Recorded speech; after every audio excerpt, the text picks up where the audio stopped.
Shalom mtu wa Mungu, naomba nikukaribisha upate kushiriki kwa kifupi neno hili la Mungu ambalo tunakwenda kushirikiana nalo. Maandiko katika kitabu cha Waebrania sura ya 4 na mstari wa 2 yanasema ya kwamba maana ni kweli sisi tumehubiriwa habari njema vile vile kama wao, lakini neno lile lililosikiwa halikuwafaa hao, kwa sababu halikuchanganyika na imani ndani yao waliosikia. Bwana Yesu asifiwe sana.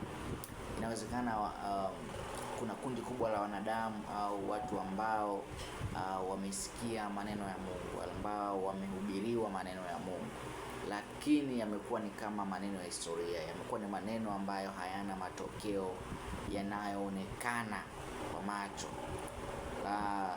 Na wengine wameishia sasa kuona kwamba dini ni kama utapeli. Wameishia kuona kwamba neno la Mungu ni kama historia ya Wayahudi au Waisraeli. Lakini kumbe kinachoweza kukusaidia kuona matokeo kwenye imani ulionayo, kwenye neno unalohubiriwa, ni kutokana na imani uliyoweka ndani yako.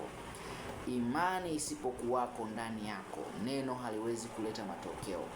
Kwa hiyo nikusihi kuhakikisha kwamba unawekeza zaidi katika kujenga imani ndani yako. Kumbuka wakati Yesu Kristo anawafundisha wanafunzi wake walishindwa kutoa pepo. Waliposhindwa kutoa lile pepo, kitu cha kwanza Kristo aliwaambia kwamba hamkuweza kutoa ile pepo kwa sababu hamkuwa na imani. Lakini pia akatoa njia ya kwamba imani tunaipataje sasa. Ndio akasema ya kwamba namna hii haiwezekani isipokuwa kwa kuomba, kufunga. Kwa kumbe kufunga na kuomba au kuweka ukaribu wako na Mungu kuna kutengenezea njia ya wewe kuwa na imani katika maisha haya, katika ushirika tulionao, katika utumishi tulionao.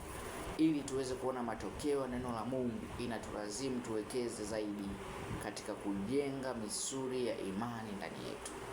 Imani itatuletea matokeo, na mwisho wa siku hatutakuwa tena wa kawaida, hatutakuwa watumishi tusio wa kawaida, tutakuwa sawa na lile kundi ambalo lilihubiriwa neno la Mungu lakini halikuweza kuona matokeo, halikuweza kunufaika na lile neno.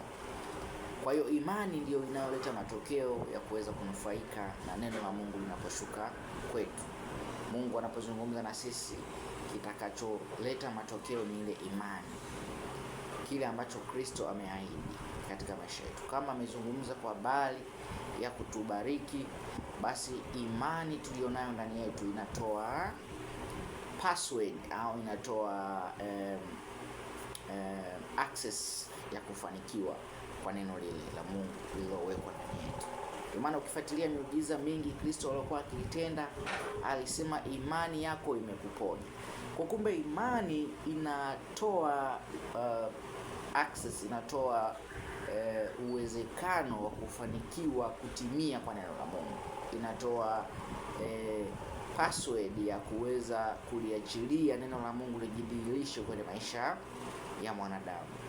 Kwa hiyo wekeza katika maombi, kuomba Mungu akujengee imani juu yake, na unaposikia neno lake upate kuliamini. Katika jina la Yesu nakuombea baraka, amani na furaha katika maisha yako.